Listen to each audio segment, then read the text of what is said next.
Hello my dear friends, welcome back to channel JS commerce classes. ये video important होगा जिसका भी 26 अक्टूबर को एफए का paper date is the financial accounting. तो ऑलरेडी हम लोग ने इसके पहले ना वीडियो बनाए थे आप लोगों के लिए इंपॉर्टेंट शॉर्ट नोट, जो लास्ट में क्वेश्चन आते हैं आपके 20 मार्क्स के। सबको क्या लगता है कि ये 20 मार्क्स से आप पास हो जाओगे, ये राइट है, लेकिन याद रखना है मेरे दोस्तों, आपको 20 में से 20 मार्क्स पूरे नहीं मिलने वाले हैं।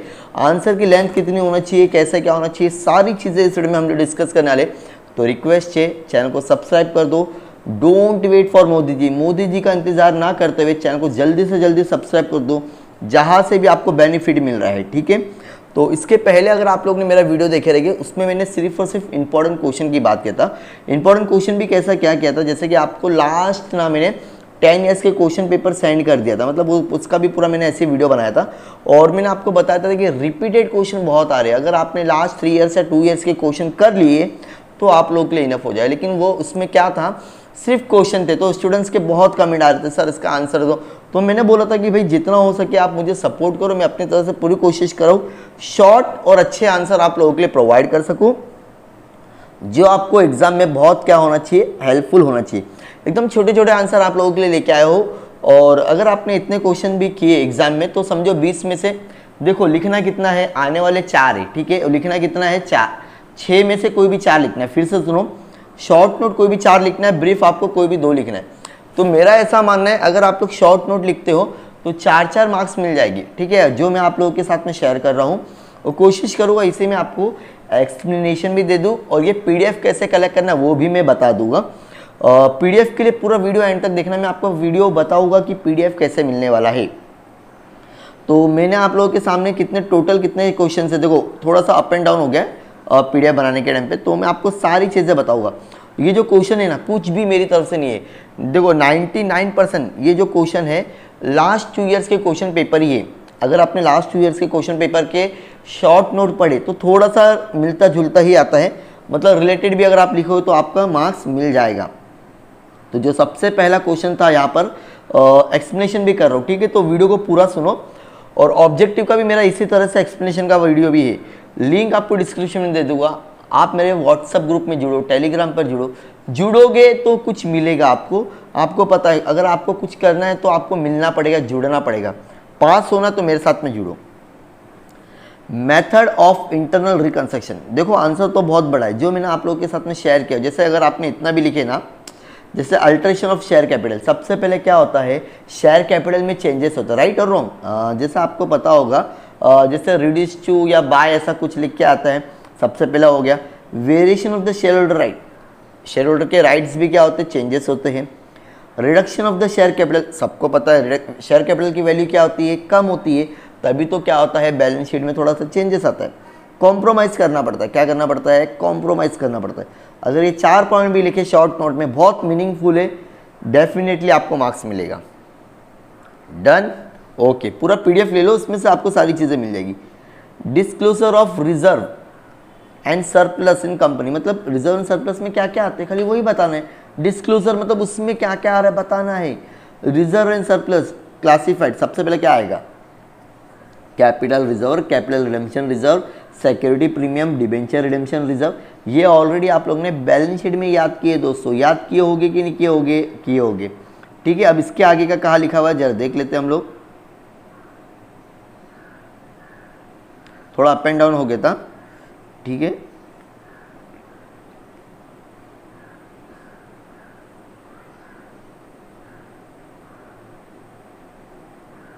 ओके, ये paid bonus share transfer from the reserve specially represented by the earmarked investment shall be term as fund.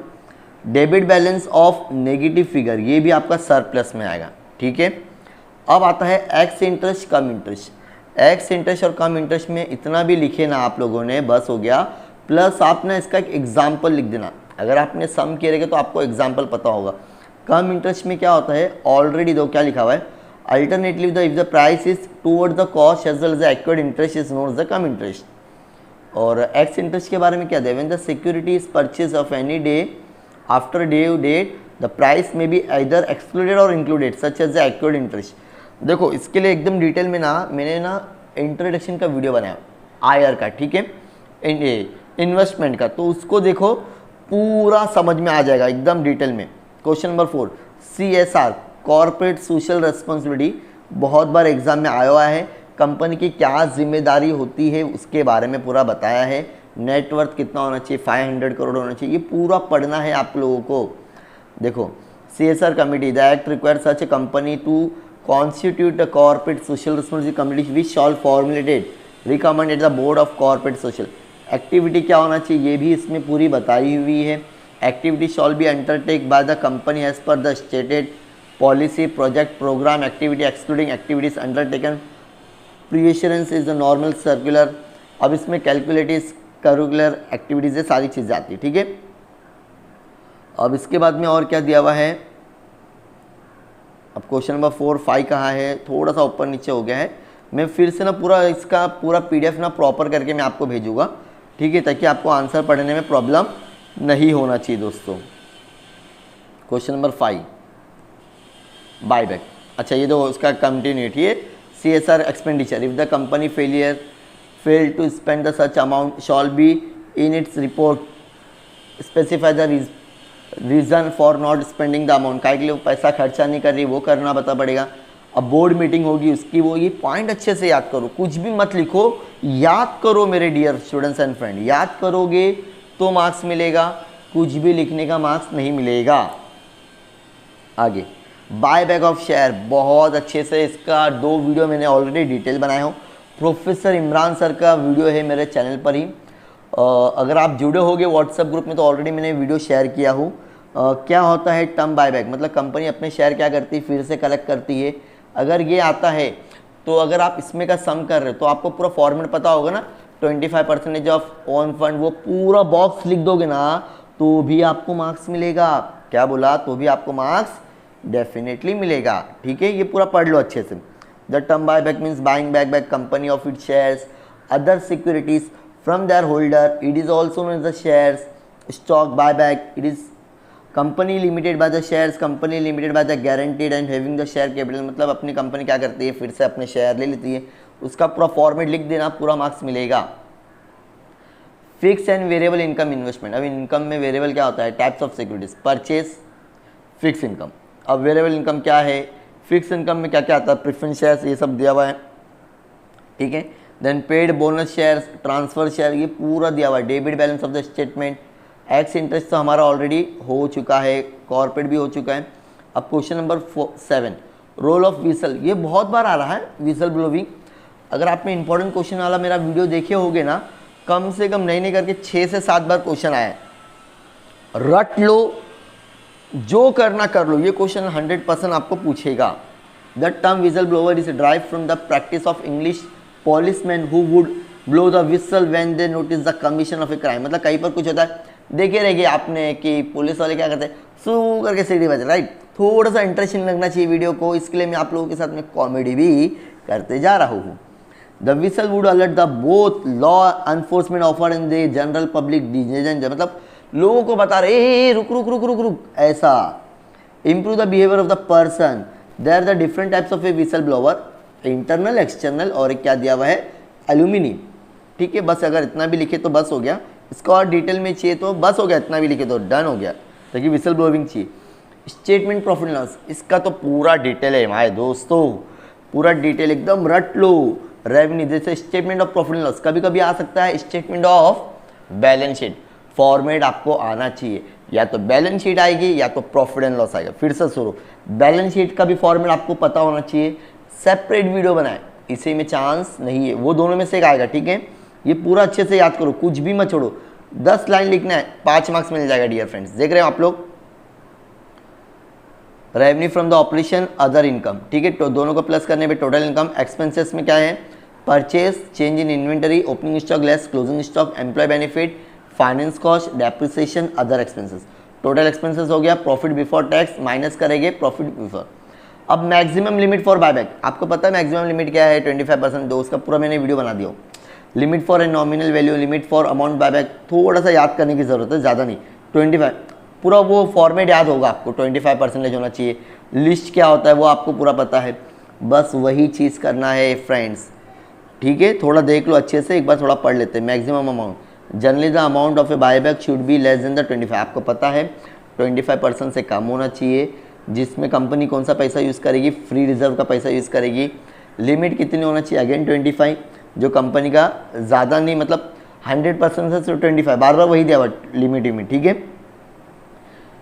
Pre acquisition dividend in the post, pre मतलब पहले, पोस्ट मतलब बाद में, पूरा एकदम डिटेल में बताया मैंने। कैलकुलेशन डिविडेंड ऑलवेज कैलकुलेट किसके ऊपर होता है, फेस वैल्यू या फिर nominal value. Accurate in the payment, ये पूरा हम लोग ने किए हुए है, वीडियो देखोगे तो डाउट क्लियर हो जाएगा।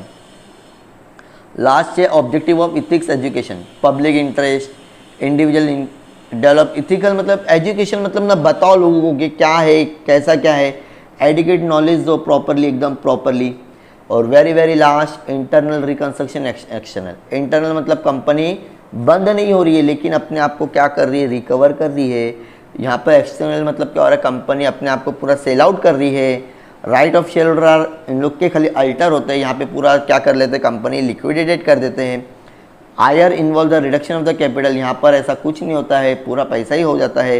यहाँ पे कौन करता है, सेक्शन 66 कंपनी के हिसाब से, और यहाँ पे 2016 बनक्रप्ट मतलब कंगाल हो गई कंपनी, उसके हिसाब से डन। बस ये था तुम्हारा शॉर्ट नोट, और पूरा इसको कोशिश करूँ एकदम सिस्टमेटिकली आप लोगों के साथ में शेयर करूँ। इतना बस हो गया डियर फ्रेंड, अगर इतना तो करो, पहले 12 क्वेश्चन करो, कोई ज़रूरत नहीं बहुत ज़्यादा करने की, इतना इनफ है। बाकी जो मैंने आप लोगों के साथ में वीडियो शेयर किया वो करो। Again and again I am telling you that don't wait for the Modi ji, subscribe our channel and share with your friend. 20 marks in your pocket in your examination, 20 में से 20 तो नहीं मिला है लेकिन 15 मिल जाएगा अगर आपने ये सारी चीज़ें याद कर लिए तो। सो होप आप लोग ये सारी चीज़ें याद करेंगे। पीडीएफ के लिए व्हाट्सएप ग्रुप में जुड़ो, टेलीग्राम ग्रुप पर जुड़ो, लिंक आपको मिल जाएगी डिस्क्रिप्शन में दोनों की। टेलीग्राम पे जुड़ोगे तो बेनिफिट ये रहेगा, ऑलरेडी ये सेंड किया हुआ है, वहाँ से आपको जस्ट कॉपी करना है। व्हाट्सएप में थोड़ा समय लग सकता है। ओके, तो जल्दी से जल्दी वीडियो को लाइक कर देना, अगर वीडियो इन्फॉर्मेटिव लगा तो वीडियो को कमेंट जरूर करना। Bye bye.